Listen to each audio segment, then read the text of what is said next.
나는 지금 백두산을 걷고 있다. 이 강토를 지키기 위해 싸운 수많은 선열들의 생생한 모습들이 내 의식의 스크린을 스쳐 지나가고 있다.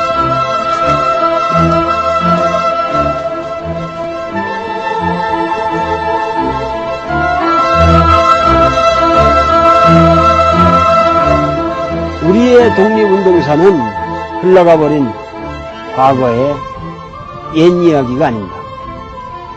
그것은 현재 우리의 삶이며 우리의 역사입니다. 지금도 진행 중인 우리의 역사입니다.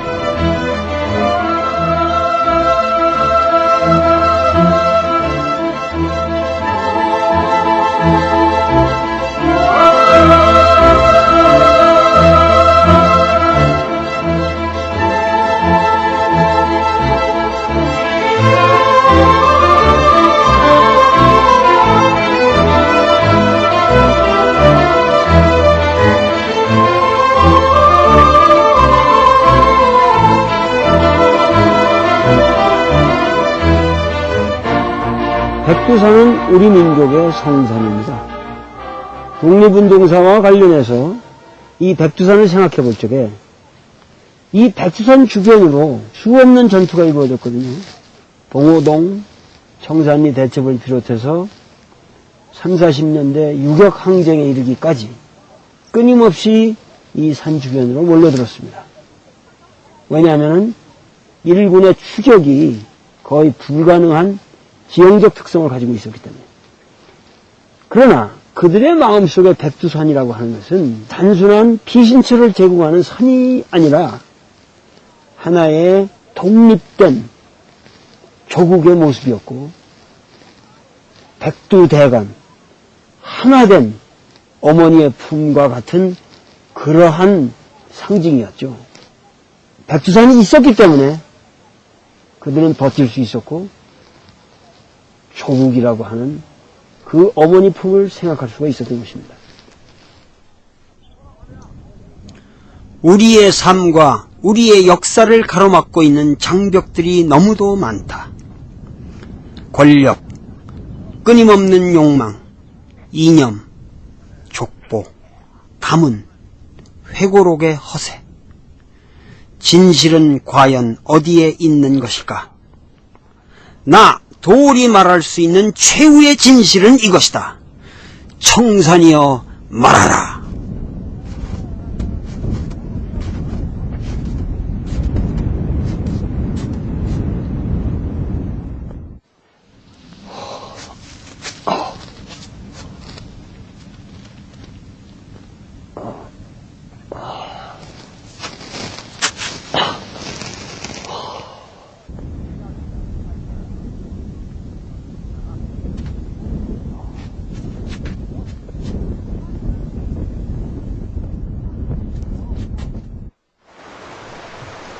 (1908년 6월) 안중근이 연해주에서 의병을 일으켰을 때 최재형이 의병 자금을 댄 중요한 이유 중에 하나가 함경도 일대에서 맹활약을 하고 있었던 홍범도의 의병 부대를 지원하기 위한 것이었다.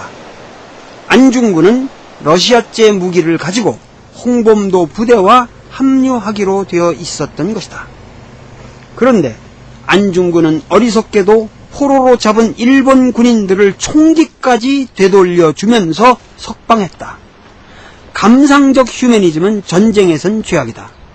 결과적으로 아군의 위치가 노출되었고 무능한 지도력을 비판하는 아군의 분열이 초래되어 참패했다. 이제 우리는 안중근과는 또 다른 차원의 민족 영웅 홍범도 장군 이야기를 해야 한다.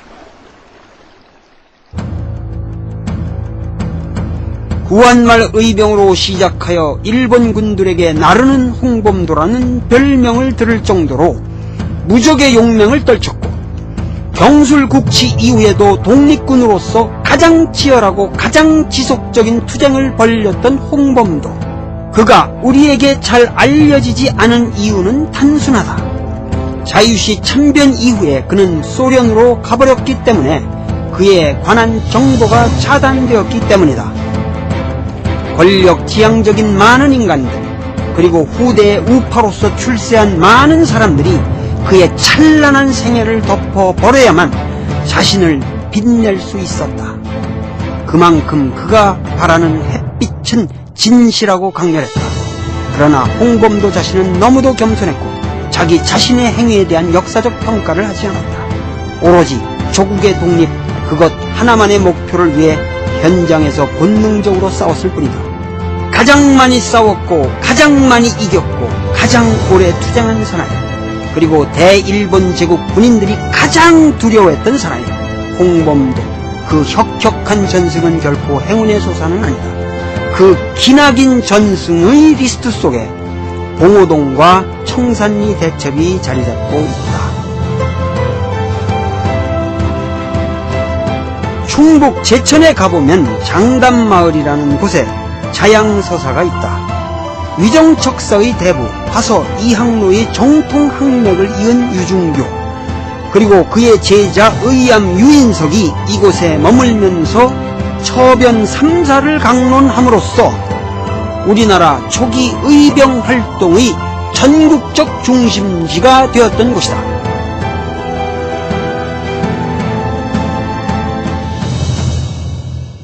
의암 유인석 선생의 일생이라고 하는 것은 거의 우리나라 의병운동의 시작이자 끝이라고 말할 수 있습니다. 모든 의병 활동의 구심점이 되었고, 그러한 상징적 존재가 될 수 있었던 것이 바로 이곳 자양서사에서 위정척사의 정통적 모든 그 맥을 이은 학자들이 이곳으로 모여들어서 이분 주변으로 의병 활동을 했기 때문입니다.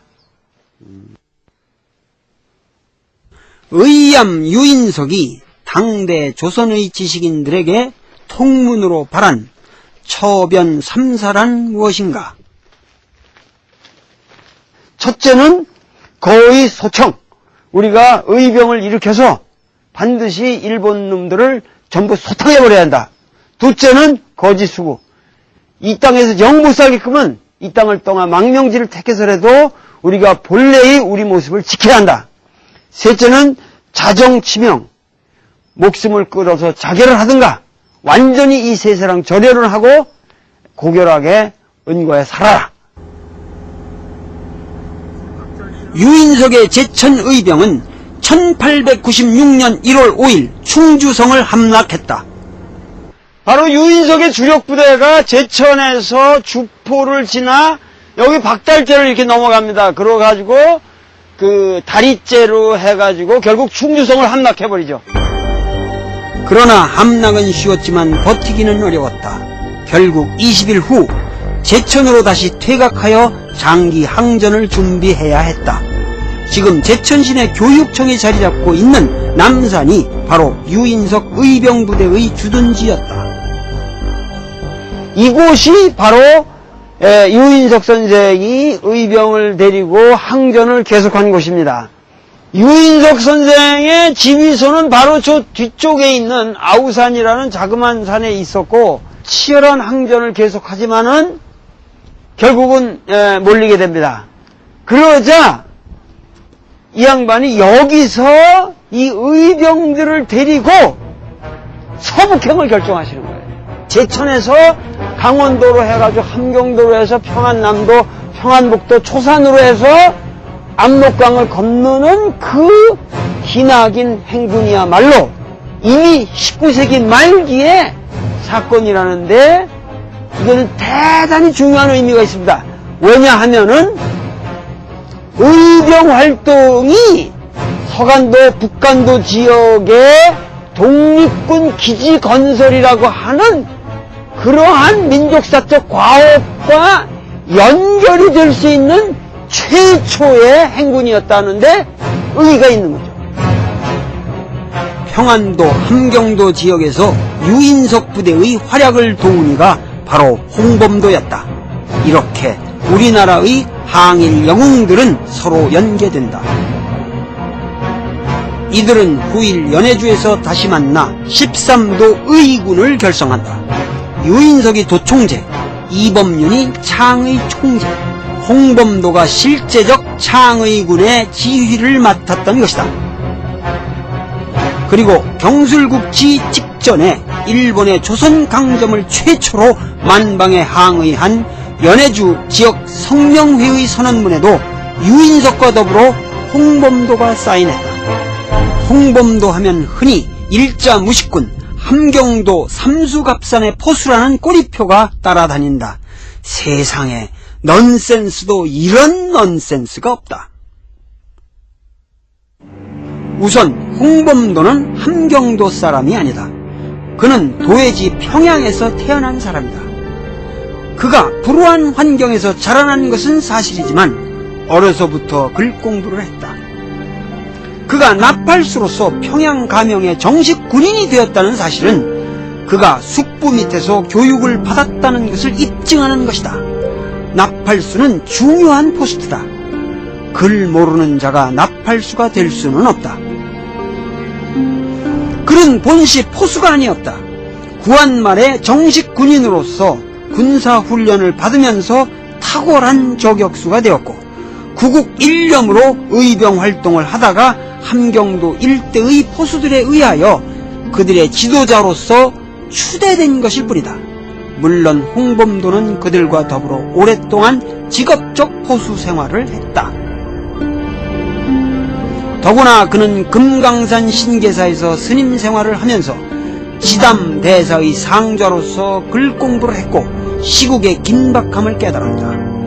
이순신 장군의 적손인 지담대사는 홍범도에게 이순신 장군의 용병술과 진법을 전수했다. 그러나 스님 범도는 신계사 근처 비구니 암자의 여자 스님과 애틋한 사랑을 나누게 되었다.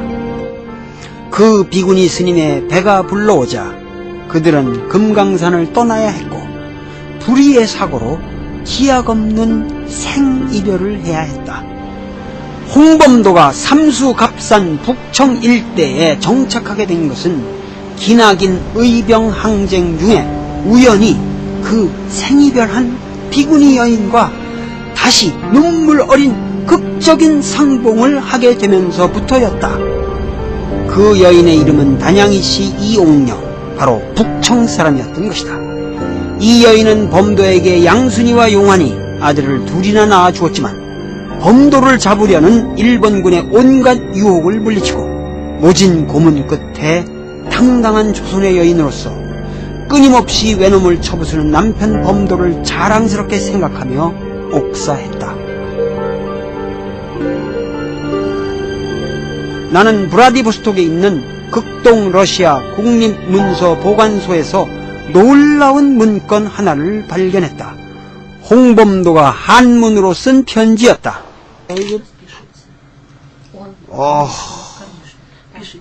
이거 대단히 귀중한 자료인데 이거. 19년도에 우리 우수리스크 가서 대회 그 자리가 봤잖아요. 자리 거기 대회 위원회에서 드보랍스카야 고리에 저거군요. 3일 이별한 후 한 달 지나도록 우울한 가슴만 날로 깊어집니다. 삼가 묻나이다. 요즘 최후가 편안하십니까? 그리운 마음 사무치나이다. 생은 별탈 없이 이전 모양으로 지냅니다. 단지 그간 해야 할 사무에 힘을 다하지 못했습니다. 이곳을 떠날 시간이 곧 닥치기에 우러러 말씀드립니다. 얼마가 되었든지 그동안 모은 후원금과 영수증을 보내드립니다.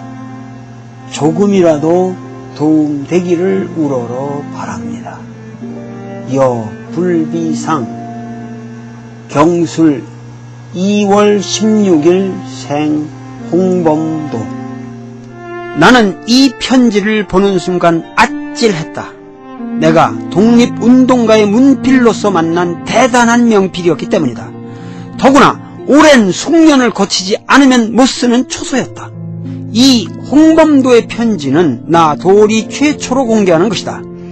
1910년 초 봄, 그는 연해주에서 장백현 왕각으로 떠나기 전에 의암 유인석에게 이 편지를 보냈던 것이다. 이것은 완벽한 홍범도의 진적이다. 한학자인 나 도올의 전문가적 견식으로 모든 가능한 검증을 거친 후에 내린 엄밀한 결론이다.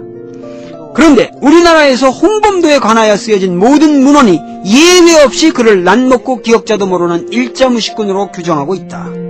우리나라 학문은 때로 명백한 정보에 너무 어둡다. 당시 무슨 쌈잘하고 무식한 사람들이오고 무인이라서 문의 소양이 없었다 이렇게들 쓰고 있는데 천만의 말씀 다 그런 문물을 겸비한 우리 조선의 그 문화의 모든 소양을 겸비한 사람들이라는 것을 기억해 주면 좋겠고, 그 홍범도의 이 봉오동 전투의 승리도 이러한 종합적인 이의 슬기와 예지에서 나온 것이라는 것을 말해드리고 싶습니다. 홍범도라는 인간에 대한 궁금증이 깊어지고 있을 때 나는 홍범도의 손녀가 아직도 생존해 있다는 사실을 알게 되었다.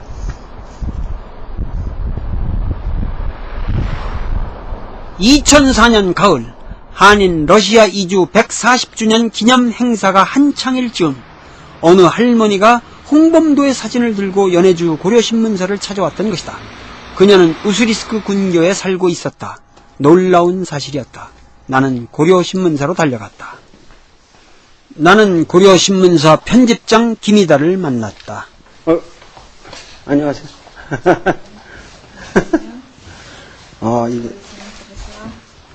고려신문. 여기서 만들어내는 거군요.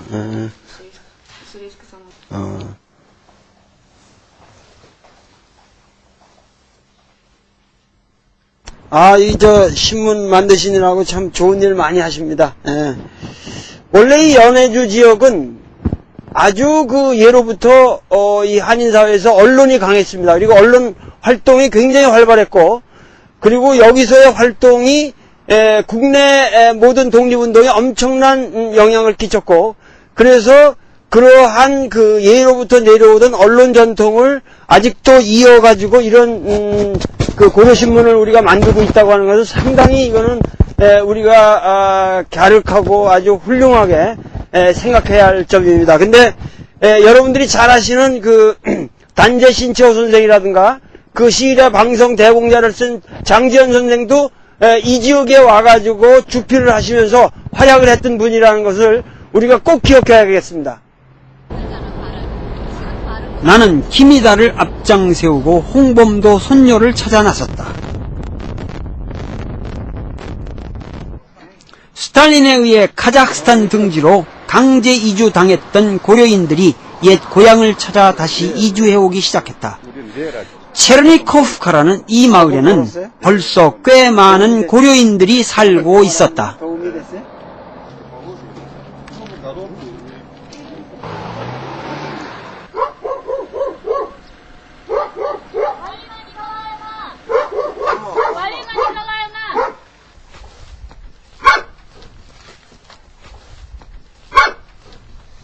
와. 아유, 할머니 안녕하세요.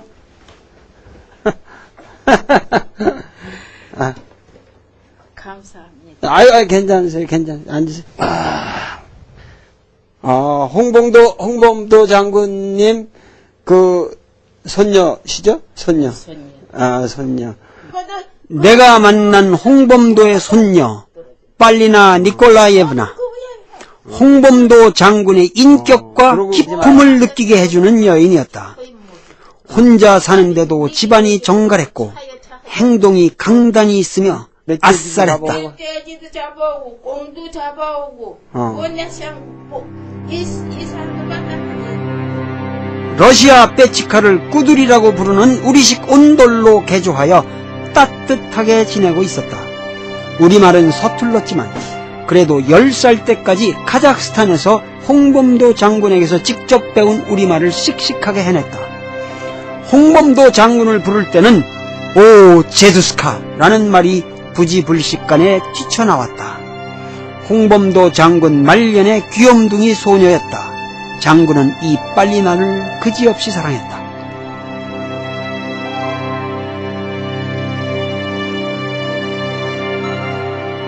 우리 할아버지 아무것도 이 카자흐스탄 남의 아무것도 무서워요. 아무것도 무서워하지 않나? 어이구 무서워라고 제두스카 나가면 모두 제두스카. 제두스카. 그럼 우리 나가지 했겠어요? 이 제두스카 손재 다치지 말라고. 저 제두스카 큰일 난다. 그거 다 쏩니다. 우리도 다치지 못했어. 일본 놈들 다 쏴주겠잖아. 일본 놈들은 제두스카 어디에 꼼치는 거니까 그게 난기 이거 마차에 이거 무서. как называется? 난기 이래. пушистый. 그런데 꼼차 있지 무슨. 꼼차 있으면 이거들을 말하지. 말하는 때 뭐 거기서 어떻게 초산도 그거 다 잡나. 일본 사람이 없지 무슨. 내치 오든지 다 없지. 다 쏘. 다 쏴버리니까. 다 쏴버려. 그 다음에 보기만 어디서 싼 것도 모른다. 숨어서. 뛰는 홍범도, 나는 홍범도 그렇게 고려 사람들 그랬지. 일본 사람과 또 같이 그랬지, 야? 뛰는 홍범도, 뛰는 홍범도, 나는 홍범도, 이래. 어디 이런 데 숨어 있다가. 그저, 그렇게 큰 것도 어디서 숨어 있는 홍범도는 백전백승의 전사로 정평이 나 있다. 그 비결은 무엇일까? 홍범도 부대는 포수로 구성되었다. 포수는 군사용어로 말하면 스나이퍼, 곧 저격수다. 정규전을 벌이는 사람들이 아니다. 포획 대상이 저격 범위에 들어올 때까지 몇 날 며칠이고 숨어 기다린다. 그리고 끝내 자신의 위치를 노출시키지 않는 본능적 감각이 있다. 저격수는 순간순간의 판단에 의해 홀로 행동한다. 그러면서도 놀라운 협동의 미덕을 발휘한다. 호랑이를 혼자 잡기는 어렵다. 신출귀몰의 협동과 분산, 그리고 총알 한 방을 낭비하지 않는 정밀한 저격술, 이것이 홍범도 부대의 비결이었다. 포수들의 조직을 포수계라고 부르는데 그 계의 규율을 계약이라고 부른다. 홍범도 부대원들은 이 계약에서 어긋나는 행동을 절대로 하지 않는다. 의리로 뭉친 사나이들이었다. 이 할머니의 말에 의하면 때로 홍범도는 부하들을 다 하산시키고 자기 혼자 산속에서 수십 명의 일본군을 해치우고 유유히 내려오곤 했다는 것이다. 홍범도는 불패의 본능적 저격수였다. 그리고 홍범도는 일본군 사살뿐만 아니라 친일 행각을 벌이는 모든 일진의 관료들, 그리고 민중을 착취하는 모든 부호들을 가차없이 처단했다. 그래서 뒤탈이 없었고 함경도 일대에는 친일파가 얼씬거리지 못했다. 그의 투쟁은 항일과 동시에 민중해방적 성격이 있었다. 그래서 민중의 열렬한 사랑을 받았고 끝까지 살아남을 수 있었던 것이다. 사람이란 게 아쉽건 아예 한 사람이 없다고. 사람이 100% 없다고. 세로노 아쉽건 한다고. 무엇이든지. 그거 제불 알면 그게 제일 좋은 사람이죠. 제 잘못한 거예요. 제 잘못을 알면? 제 잘못을 알면 그게 제일 좋은 사람. 자기 잘못을 알면 제일 좋은 사람. 제일 좋은 사람. 그러지 말고. 그러고 무엇이든지 나가서 무수고 보든지 무수고 듣든지 말 말라. 무수고. 그러고서 뭘 보든지 뭘 듣든지 그거 말 말하자. 말 말라고. 그러고서 그건 말 쓸데없이 퍼뜨리고 댕기지 뭘 말고. 말세 쓴 건 그건 당초에 못 쓰게. 그 다음에 니기 그러는 차에 차 하자 캐는 거 꺼내라. 니기 미실 갱차 차에 차는 거 꺼내라. 사람 같이 못 쓰게 만들지 말라. 니기 못 쓰게 만들자 하자 못 쓰게라. 같이 그러지 말라. 못 쓰게라 하지 말라. 나는 이 할머니로부터 참으로 소중한 삶의 교훈을 얻었다. 그것은 할머니 자신의 말이 아니다. 이 손녀의 입을 통해서 홍범도가 우리 모두에게 전하는 삶의 교훈이었다. 그 교훈은 다음에 5가지로 요약된다. 첫째, 잘못을 안 저지르는 사람은 없다. 오직 잘못을 깨닫지 못하는 것만이 사람의 잘못이다. 둘째, 남의 말을 들어서 사람을 평가하지 말라. 오로지 자기 판단에 의존하라. 남을 나쁜 놈이라 말하는 그 자가 나쁜 놈일 때가 더 많다. 셋째, 과묵하라. 말을 옮기지 말라. 넷째, 비밀에 대한 약속은 반드시 지켜라. 다섯째, 약한 자를 항상 도와주어라. 아마도 이것이 홍범도가 자기 부대를 운영한 철칙이었을 것이다. 지금도 김치 담그세요? 나 돌에게 빨리나 할머니는 홍범도의 화신이었다. 나는 빨리나 할머니와 끊임없이 재미있는 이야기를 주고받았다. 석별의 시간이 다가왔다. 아, 닭. 아, 달그쳐. 닭을 쳤구나. 시작. 그러니까 그 홍범도 장군의 정신을 받아가지고 교훈 잘 받아. 잘 받아. 아들을 나를 무시해. 어. 우리 홍범도를 제도시가를 할머니도 아쉬운 듯 문 밖에 앉아 날 배웅했다. 멀어져가는 그녀의 모습은 우리의 조국 삼수갑산의 웅장한 자태와도 같았다. 흔히 우리나라의 표준적 역사 교과서는 3.1운동을 기점으로 일본의 조선 식민 통치가 무단정치에서 문화정치로 전환되었다고 기술하고 있다. 참으로 어처구니 없는 일이다. 일본 통치자들의 발표 내용대로만 역사를 기술하고 있는 것이다. 일본 통치자들은 3.1운동이라는 거족적 민중봉기에 충격을 받았고 무단정치를 1층 더욱 악랄하게 강화했다. 일본은 조선에 단 한 번도 문관 총독을 보낸 적이 없다. 3.1운동 이후 부임한 사이토 총독도 해군 대장이었고 매우 음험한 인물이었다. 더욱 끔찍한 사실은 일본이 조선민중의 3.1운동을 빌미로 그 무시무시한 관동군을 창설했다는 것이다. 더구나 일본은 조선 영토 밖인 연해주 간도 지역에서는 한인들을 유례없이 악랄하게 탄압했다. 3.1운동의 결과를 보고 연해주 간도 지역의 조선민중들은 평화 시위가 얼마나 뜬 구름과도 같은 망상인가를 처절하게 체험했다. 3.1운동을 계기로 모든 민중 세력이 무장 투쟁 세력으로 방향을 선회하게 되는 것이다. 3.1운동 이후 전개된 악몽 속에서 최초로 일본 정규군과 맞붙은 독립군 전투가 바로 봉오동 전투였던 것이다. 그것은 제1차 독립전쟁이었다. 봉오동은 우리나라 국토의 최북단, 바로 해란강, 가야하, 두만강, 세강이 만나는 지점에 위치하고 있다. 봉오동으로 들어가는 길목에 토성리라는 마을이 있다. 저기 보이는 저 골짜기가 그 유명한 봉오동 전투, 청산리 전투와 함께 그 유명한 그 봉오동 골짜기란 말이에요, 저쪽에. 저 구비를 돌아가면은 이제 봉오동 계곡이 전개되는데, 지금은 그쪽이 전부 저수지가 돼가지고 옛 모습을 찾기는 어렵습니다. 그런데 이 봉오동 전투라고 하는 것의 중요한 역사적 의미는 이 중국 땅덩어리에서 일본 정규군과 싸운 최초의 전투라는 것이죠. 그리고 물론 최초의 대첩이고, 그리고 일본군을 유인해가지고 내복전술을 통해서 섬멸시켰다는데 이 대첩의 크나큰 원인이 있죠. 그래서 우리가 그 특수한 지형을 잘 고려해야 됩니다.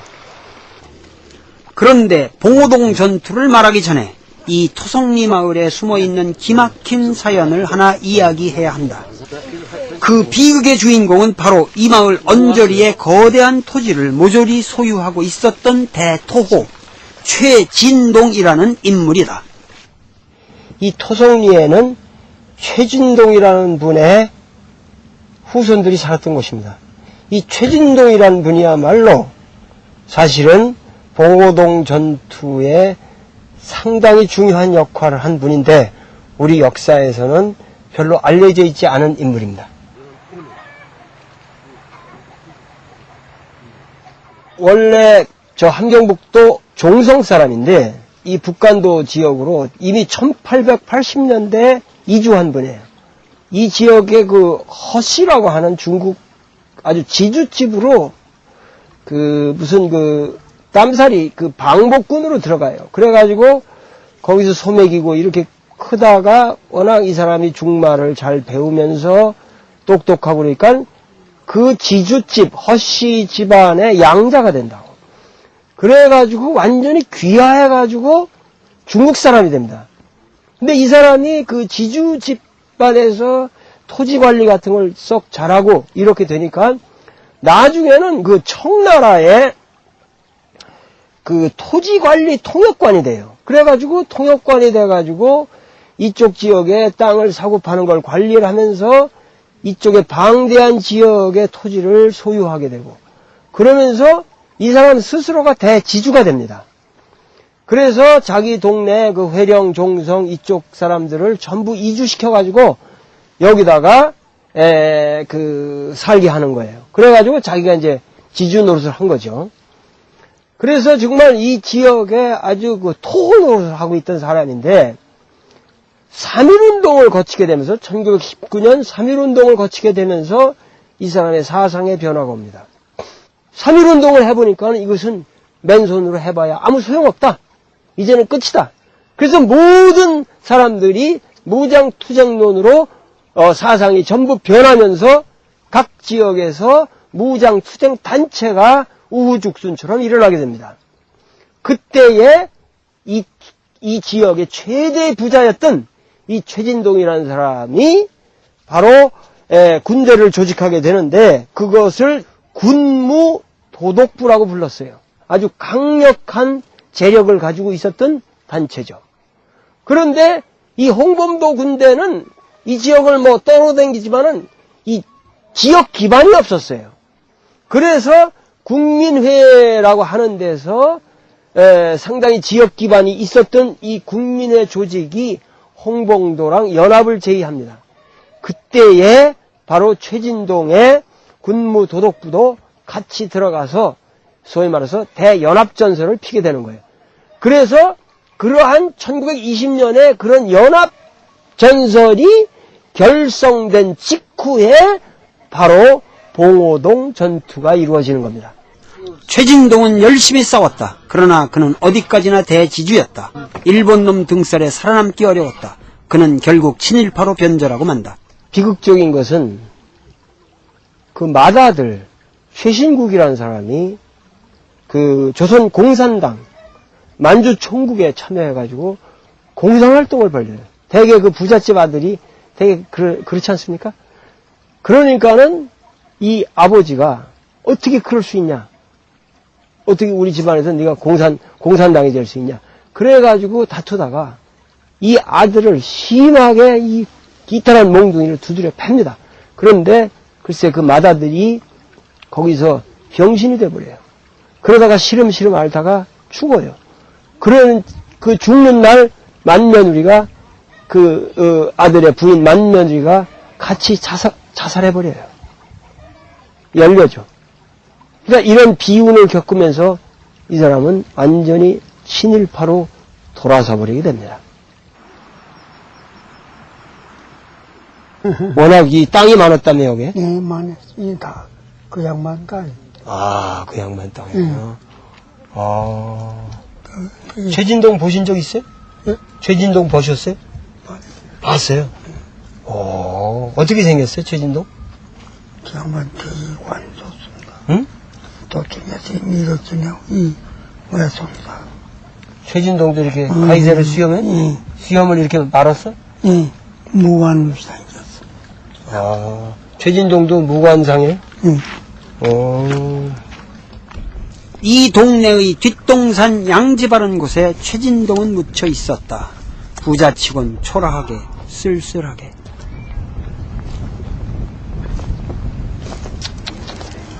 에휴.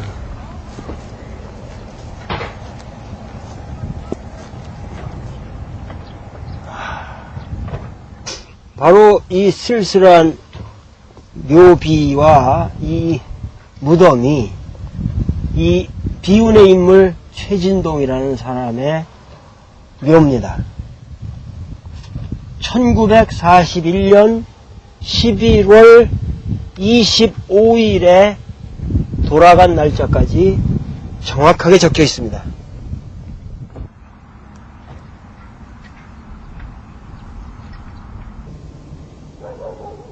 산 너머 남촌에는 누가 살길래 해마다 봄바람이 나무로 오대.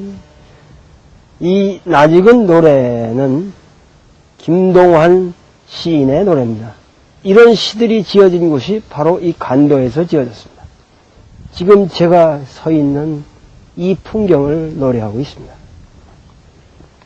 그런데 이 김동환 시인도 결국 말년에는 열렬한 친일분자로 돌아서서 비극적인 생애를 마감합니다.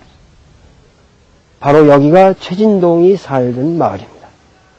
최진동이나 김동환이나 서정성에만 집착하거나 자기가 가지고 있는 재산에만 집착한 사람들은 결국은 삶의 굴절을 겪지 않을 수 없었습니다. 그러한 굴절은 이 개인의 굴절이라기보다는 우리가 산 20세기의 역사의 굴절이겠죠.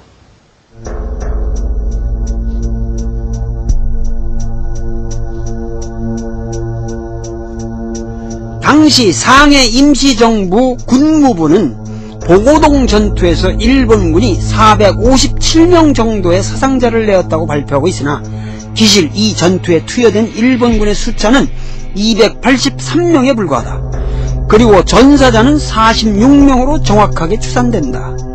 당시 언론이 우리 민중의 사기를 높이기 위해 그 숫자를 불려 발표하는 것은 이해가 가는 일이지만 역사 기술은 좀 엄멸할 필요가 있다. 그렇지만 일본 정규군 46명의 사망자라고 하는 것은 당시로서는 상상키 어려운 대적이었다. 이 전투의 그 단초를 얘기를 하면은 중국 쪽에는 삼둔자라는 데가 있고 거기서 두만강을 넘어가면은 그 강양동이라는 데가 있습니다. 거기에 일본인 변강 초소가 있었는데 신민단의 몇몇 사람들이 그 강을 넘어서 일본 그 초소를 습격하는 사건이 있었습니다. 그래서 그 사건 때문에 동원된 부대가 이 아라요시 중위의 남양경비대입니다. 그러니까 이 부대가 또다시 추격 과정에서 습격을 받게 되니까 또다시 요청을 해서 이 야스카와 소제아가 거느리는 19사단 소속 부대가 들어오게 되는 겁니다. 그래서 이 부대가 연합해서 추적을 해오게 되는 거죠. 그리고 이쪽에서는 이화일이라는 장군이 거느린 부대가 나가서 이들을 이쪽으로 유인해 데리고 들어온 겁니다. 봉오동 전투의 격전지는 지금 거대한 봉오동 저수지가 되어 있다. 그만큼 홍범도 장군이 선택한 지형은 일본군을 도가내든 쥐로 만들기에 충분한 조건을 갖추고 있었다. 홍범도는 맹수들을 잡는 명포수였다. 홍범도는 맹수들을 사냥하듯 일본군을 유인했던 것이다.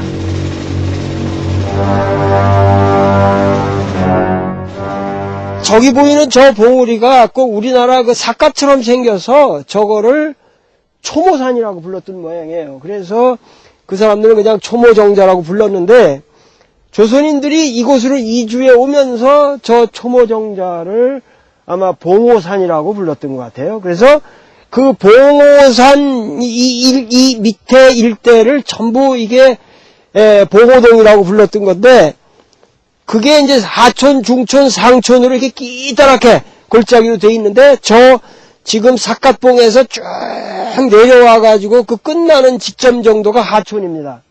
그 일본의 야스카와 그 아라요시 군대가 하촌에 도착한 게 이제 6월 7일 날 아침에 도착을 합니다. 그런데 이미 홍범도 장군은 그 상황을 파악하고 상촌, 중촌, 하촌에 있는 모든 사람들을 대피시켰어요. 그래가지고 전부 비웠거든요. 그러니까 이놈들이 와서 보니까 아무것도 없으니까 거기서 불을 지르면서 들어옵니다. 그래서 중촌 마을에서 점심을 먹는데 어느 한 노인이 그 모르고 그 마차를 끌고 이렇게 들어오는 걸 보고 그 사람을 잡아가지고 그 마차를 탈취해서 중무기를 전부 마차에 싣고 다시 상촌으로 거슬러 올라오는 겁니다. 그 상촌에 거기에 이렇게 그 삼계골이라고 그래가지고 이렇게 세 갈래로 길이 이렇게 나뉘어지게 되는데 남쪽만 터놓고 이 북쪽, 동쪽, 서쪽에다가 전부 매복을 한 거예요. 원래 홍범도라는 사람이 이 사람이 포수 출신이었기 때문에 매복 전술에 강해요. 그래서 사람들을 전부 매복시켜 놓고 이 일본 군대가 거기에 200여 명이 들어왔을 때 이미 그들은 아차! 늦었다. 우리가 당했다라고 생각하는 순간 사방에서 그냥 총알이 쏟아지는 겁니다. 비 오듯이 퍼붓는데 여기서 완전히 섬멸을 시킬 수가 있는 건데 그게 낮 1시부터 시작을 해서 오후 4시까지 치열한 전투가 시작됩니다. 그런데도 불구하고 이 일본 군들은 버텼고 그런데 갑자기 지척을 분간할 수 없는 소나기가 쏟아져 붙는 바람에 그 저격병들이 앞을 볼 수가 없으니까 그 헛발을 쏘게 되고 이렇게 되니까 일본 군들이 그 전비를 대열을 수습해서 도망을 치게 됩니다. 그래서 이놈들은 저 비파동을 통해 가지고 두만강 쪽으로 도망가 버리고 우리 군대는 다 같이 이렇게 아주 서북쪽 십자구라는 데로 퇴각합니다. 그래서 그곳에서 그 모든 사람들이 그 연합해서 그 모든 사람들이 모여가지고 거기서 경축연환회라는 것을 열게 되죠. 그래서 우리가 대첩을 승리하는 그러한 모임을 가졌습니다. 그때 우리 사람들의 그 기쁨이라는 건 말할 수 없었을 것이고 또 이것을 계기로 인해 가지고 향후 모든 무장 투쟁의 그 열렬한 봉화가 타오르게 된 것입니다. 일본군의 충격은 대단한 것이었다. 그동안 풍문으로만 듣거나 무시하기만 했던 조선 독립군의 실체와 그 역량을 확인했기 때문이었다. 일본군은 깔보고 덤볐다가 당한 봉오동 전투의 경험을 살려 대토벌 작전을 벌리지 않을 수 없었다. 관동군의 위신이 걸린 문제였다. 그러나 그때만 해도 북간도 지역은 남의 나라 영토였다. 그곳에서 토벌 작전을 벌리려면 새로운 명분이 필요했다. 중국인들은 조선인들의 항일 투쟁을 내심 지원했기 때문에 우리 독립군에게 관대했다. 그래서 일본이 조작한 사건이 바로 훈춘 사건이라는 것이다. 그들은 조작의 명수다. 나는 지금 훈춘으로 가고 있다.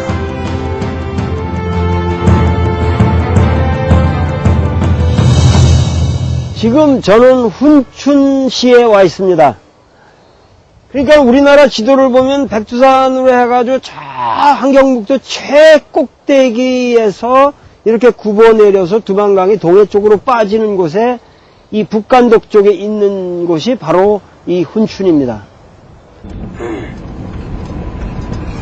훈춘 사건이 조작된 비극의 현장, 옛 일본 영사관을 찾아갔다. 그런데 그곳은 지금은 훈춘시 공안국, 그러니까 경찰청이 되어 있었다. 물론 사진도 못 찍게 했다. 지금 저 훈춘시 공안국으로 되어 있는 저 건물이 바로 옛날에 그 훈춘 사건의 현장인 일본 영사관이 있던 자리입니다. 일본 내각은 간도 지역 불령 선인 초토 계획을 수립하면서 이 지역의 마적을 매수하여 자기네 영사관을 습격하게 만든다. 영사관 직원과 가족이 11명이나 희생되었다. 그리고 조선인들이 저지른 사건처럼 조작했다. 이 사건이 벌어진 1920년 10월 2일 당일로 중국 측에 항의하고 당일로 경원에 주둔하고 있던 조선군 제19사단이 두만강을 넘었다. 이러한 신속한 진군 자체가 조작을 입증하는 것이다. 그리고 이 조작 사건을 주도했던 일본 낭인의 입을 봉하기 위해 일본군이 그 낭인을 죽이려 하니까 그는 도망쳐 조작의 진상을 불었던 것이다. 경원에 있는 19사단 일본 부대가 두만강을 넘어옵니다.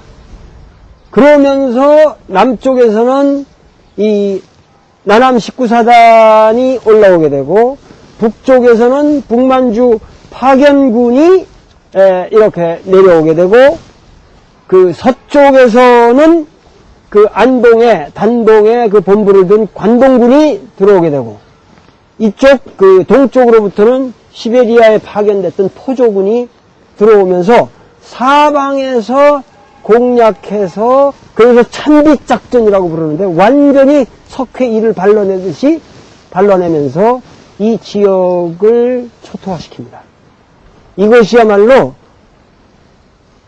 우리가 동학혁명 때 우금치에서 그토록 많은 인민이 살상되었고 그 뒤로 1909년도에 또다시 남한 폭도 대토벌작전이라고 해서 의병들이 그렇게 싹쓸이를 당했고 그 뒤로 1920년대에 이 북만주에 피신해 있던 조선의 의병들이 전부 초토화되는 그런 비운을 맞게 되는데 가장 결정적인 것은 군대보다도 하부 구조인 민간인 마을이 너무 처참하게 파괴되었다는 것이죠. 그리고 이 경신참변의 그 과정에서 벌어진 유명한 대첩이 바로 청산리 전투가 되는 겁니다. 그러니까는 봉오동 전투, 그 다음에 경신참변, 그리고 청산리 전투, 이 세 사건을 꿰어서 이해해야만 독립운동사의 핵심적 사건이 이해가 되는 것이죠. 북간도 지역에서 살 수 없게 된 독립군들은 백두산 가까운 지역으로 이동해야 했다. 그곳에서는 법적으로 일본군의 손이 뻗칠 수 없는 안도현으로 튈 수가 있었기 때문이었다. 그 집결지가 바로 청산리였다. 청산리에 투입된 주력부대인 아즈마지대가 메인 타겟으로 삼은 부대는 어디까지나 홍범도 부대였다.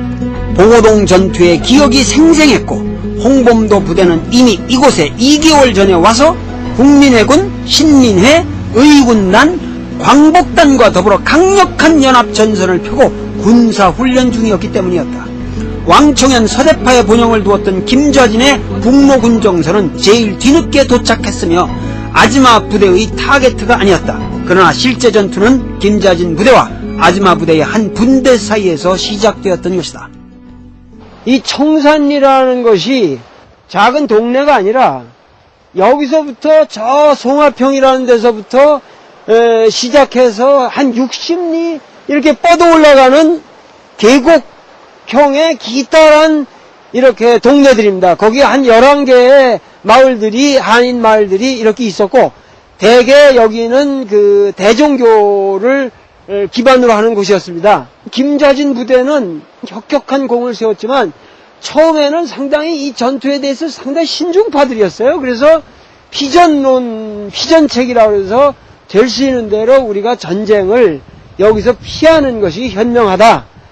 이렇게 했고, 홍범도 부대는 이제 주전책을 써서 적극적으로 싸우자. 그래서 홍범도 부대는 바로 이 산 건너 저쪽에 그 이도구에 있었고, 이 지금 여기 우리가 저 길들이 쭉 보입니다만 저 길을 따라서 이 김좌진 부대는 들어가는 겁니다. 근데 이 김좌진 부대는 성격이 독특해요. 왜냐하면은 홍범도 부대는 장정으로 구성된 부대지만은 김좌진 부대는 동교적 성격도 있어가지고 가족들이랑 몽땅 이렇게 같이 움직였어요. 그래서 상당히 신중하게 대처할 수밖에 없었고, 여기 이 지금 송월평이라는 이 마을에 김자진 부대가 오니까 대종교 사람들이 뭐 소를 잡고 막 돼지를 잡아가지고 잔치를 열어줍니다. 그런데 바로 코앞에 야마다 추격대가 지금 와 있다는 것을 얘기를 듣고 먹지도 못하고 글쎄 여기를 넘어서 절로 들어가는 겁니다. 근데 저기가 계곡이 좁아지니까 저기서 그 전투를 벌려도 됐는데 김자진 장군은 이 동네 사람들한테 여기서 싸우게 되면 피해를 주니까 그럴 수는 없다. 그래가지고 여기서 60리인 백운평까지 쫓겨 들어가는 겁니다. 그래서 그 백운평이라는 막다른 골목에서 이제 더 이상 할 수가 없다.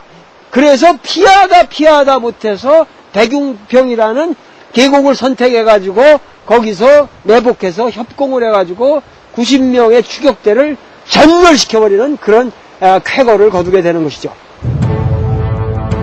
이 백운평 전투에서 끝까지 싸운 일본 군인이 바로 봉오동 전투에서 홍범도를 괴롭혔던 야스카와 소자였다. 그런데 야스카와는 여기서도 살아남았다. 그는 이 지역의 지리에 밝았던 것이다. 그러나 김자진 부대는 그들을 따돌리고 홍범도 연합부대가 있는 이독으로 갔다.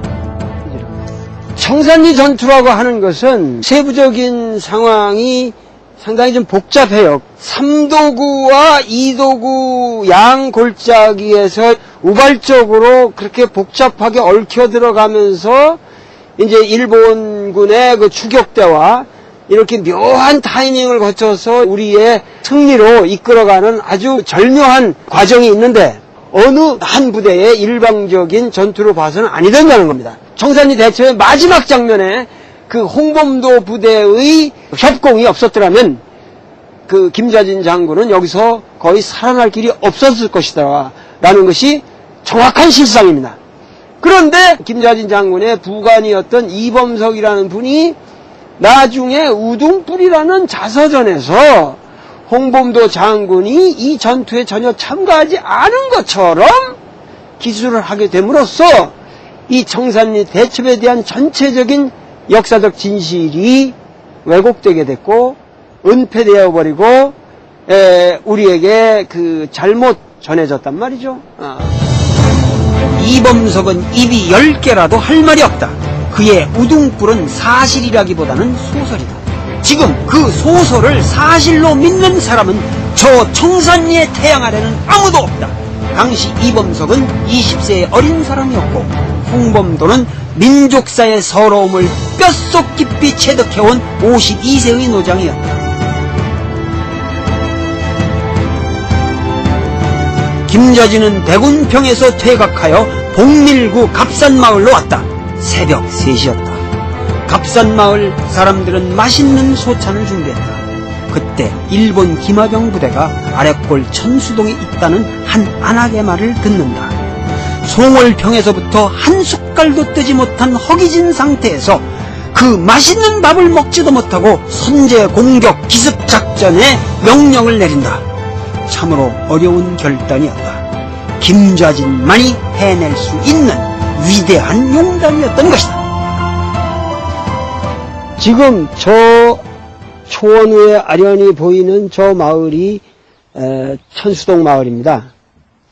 홍범도 그 부대가 이 산 너머에 있었는데 이 부대를 포위하기 위해서 저 북쪽으로 돌아서 여기 와서 기병대 한 40기가 여기 주둔하고 있었단 말이죠. 김자진 기습작전은 너무도 멋있게 성공했다. 이제 남은 것은 아즈마 주력부대와의 최후 결전이다. 허기진 배를 움켜쥐고 김자진은 전략산 최적의 고지를 찾았다. 그곳이 바로 어랑촌 874 고지. 보통 청산리 전투란 이 어랑촌 전투를 일컫는 것이다. 한편 홍범도 연합부대의 상황은 어떠했나? 홍범도 부대는 남왈루구에서 올라간 아즈마 주력부대와 북왈루구에서 내려온 이루 부대로부터 양면 협공을 당하고 있었다. 홍범도 장군이 얼마나 교묘했냐 하면은 독립군들 복장이 일본군 비슷한 복장이었어요. 그래서 멀리서는 잘 분별이 잘 안 돼요. 그런데 이 양반이 양쪽으로 총을 쏴대는 척하면서 잽싸게 빠져버리는 겁니다. 아즈마 부대랑 인호 부대가 남북에서 협공을 하다가 서루가 바로 홍범도 부대인 걸로 착각을 해가지고 총을 쏴내기 시작하는 겁니다. 그래가지고 그냥 남북에서 서로 교전을 하는 것으로 해서 약 500명 가까운 살상이 이루어집니다. 이게 그러니까 축구로 말하면 자살골도 이건 뭐 처참한 자살골을 하는 거예요. 여기서 진 홍범도 부대는 어랑천 874 고지에서 힘겨우게 분투하고 있던 김자진 부대와 만나 대첩을 완성한다. 과연 이 전투의 주역은 누구였을까? 이 정산리 전투는 이런 방식으로 해서 이렇게 지금 어랑촌에 사는 이 주민들과 같은 사람들이 엄청난 정부원 노릇을 해줬고 또 끊임없이 그들에게 물자를 보급했고 그러면서 어떤 사람들은 와가지고 부녀자들이 그냥 집에 있는 음식들을 날라와서 먹여주면서 허기 주고 뭐 하다가 그냥 쓰러지면서 먹지도 못하고 막 쓰러지는 병사들한테 당신이 이 밥을 안 먹으면 나는 죽어서 이 자리에서 죽어서 안 돌아가겠다. 빨리 잡수세요. 이러면서 격려하고 이렇게 그 눈물겨운 그 민중들의 도움이 없이는 정산리 전투는 이루어질 수가 없었던 겁니다.